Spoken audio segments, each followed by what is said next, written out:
Hello, I'm in the middle of the Midi-Me. Mid-Midi-Me. That's where I'm at, Mid-Midi-Me. This is a long wheelbase cargo version of the Mercedes Metris. It's the biggest, it's the longest, it's the strongest. Anyway, the reason I say that is because our other Metris build is on the short wheelbase Mercedes Metris, and that is a passenger vehicle. So we had some different obstacles to overcome and work friendly with in that van as opposed to this one. This one, as you can see, is raw, side to side, floor to ceiling. So they each have their advantages. This one has advantages that we can push our modules further outboard against the chassis walls. In the passenger van, we've got a tremendous amount of air handling equipment, sensors, stereo equipment on both sides, airbags all the way down the line, air curtains. You can't mess with that stuff. So that brings everything in slightly. So I have a narrower aisle. So to regain my aisle, they get the same Mini-Me bed. It's a 26-inch wide bed as the Mini-Me's. This one, being wider, gets a 28-inch bed. They both get 18-inch galleys. The benefits to that passenger van is the beautiful factory headliner, the windows with all the trim pieces, factory trim. We're using all that. That's great stuff. We have to build our own vinyl panels in here. So this one's going to have more labor. It's going to cost more. That one isn't going to cost as much. And they have very different looks. This one has a 6-foot galley, 72-inch galley. Incredible. So we have the still with 14-gallon water tank, 6-gallon gray. What we did this time, we made a major change, and I'm going to be making this change in the Mini-Me's as well. You'll see that in the next few weeks. Water heater. Up until now, in the first 5 Mini-Me's that I built, I put in a small electric hand wash, hand warm water heater. 1800 watts is the smallest size I could get. And it was a nice small compact unit, German company, very good brand. But the problem I had with this thing is that it really taxed my battery and my inverter. When you're using warm water, oh man, I mean, you could just tell the inverter and the battery are like, okay, well, we'll keep up, we'll keep up. A constant dedicated 1800 watts. It was a push. For some reason, 1500 watts on an induction cooker does not tax like this thing did. I don't know, maybe it's pulling more. Maybe it could have been pulling more than what it was stated to build. I'd never measured it. So now we've got the 2.5-gallon Bosch. This is also an electric heater. But this is not going to be running constant, okay, 1800 watts or 1500 watts. It's going to heat the water and then shut off. So your best bet here is to turn this on when you're driving. You make your hot water that way when we're still charging the battery when you're driving. That's going to help with this thing. It's a little bigger. It's a little heavier, a lot bigger, a lot heavier, more money. But I think in the long run for the quality of life in the van, this is the way to go. And as I've said, I got 5 Mini-Me's out on the road with that small electric heater. If any one of them feels they want to come back for this heater, they come back and we'll make those adjustments and put it in. The one thing I got to say is in the Mini-Me's, we have to redo the whole rear cubby that holds the induction cooker. You'll still have the induction cooker back there, but instead of going in this way, it's going to go in this way. And I'm going to box my gray water tank out there because we had to make room in the galley for this. You'll see all that.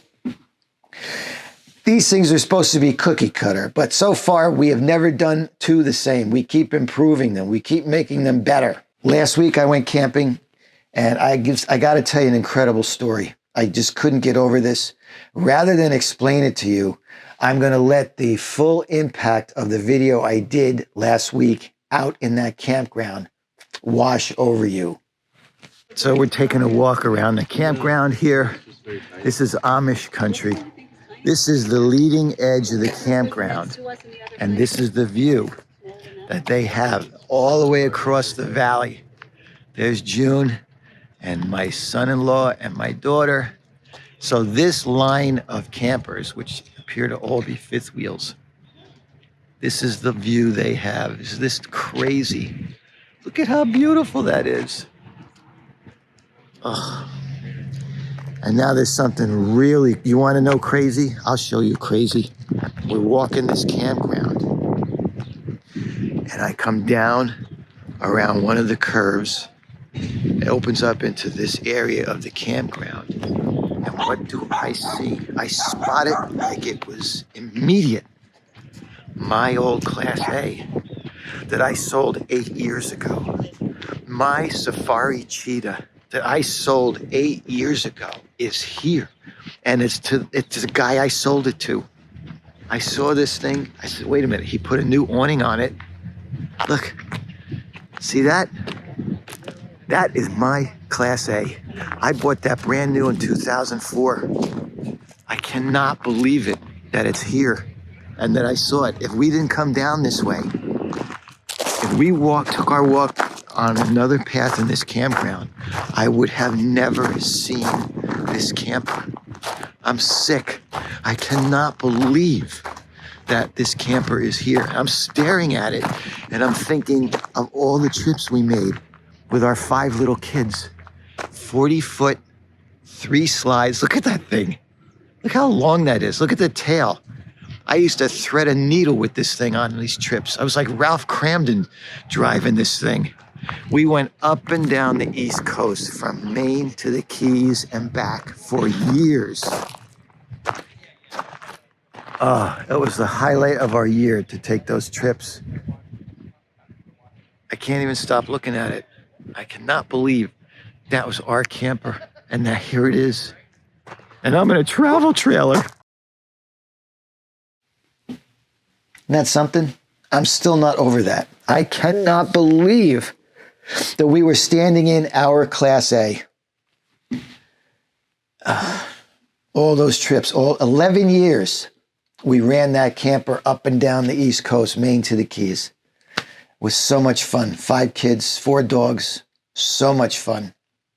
And this, I'm glad to see it still out there and as in good a condition as it was in. I thanked those people. I said, I'm so glad you're the ones that bought this camper and that you keep it looking like brand new. It really looks showroom new.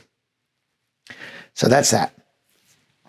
I've got openings for builds. Normally, up at this point, I would have had a 1-year wait to bring you in with your van and then a 14-month build. Roxy, the do-all go-anywhere van, will be finished end of February. So I will have an opening end of February for another large custom build. She to Me and the Stallion, end of May. So I will have 2 slots open the end of May. If you have a van or you think you can get one by one of those dates, you want to jump on for a custom build. Because once those are filled, then you got to wait another 14 months for slots to open up. Oh, that's not true, actually. You'd have to wait maybe another 6 months for the Panda to be finished, and then I'll have a single slot open there. I've got a ProMaster coming in for John from Texas. This is going to be an incredible build. It's so detailed. I've got spreadsheet after spreadsheet to work off of. That's exciting. I've got the Maxi-Me for Vicky, and I've got another gal that wants a Maxi-Me. If I can get her in here at the same time and we build 2 at the same time, that's going to be great. Some people have commented that I'm spreading myself too thin. No. I've worked this way all my life. Even as a kid, when I had a little repair bicycle shop in my grandmother's garage. June and I have busted our asses. We work hard all our lives. I'm not spreading myself thin. I may look tired. It's because I am tired. But I'm fine. I am fine. I am having a ball. And look at the work we're doing. Look at this. Every day we do great things, in my opinion. Okay, we're having a ball in here. I'm okay. I really appreciate your concern, that you're caring. I'm good.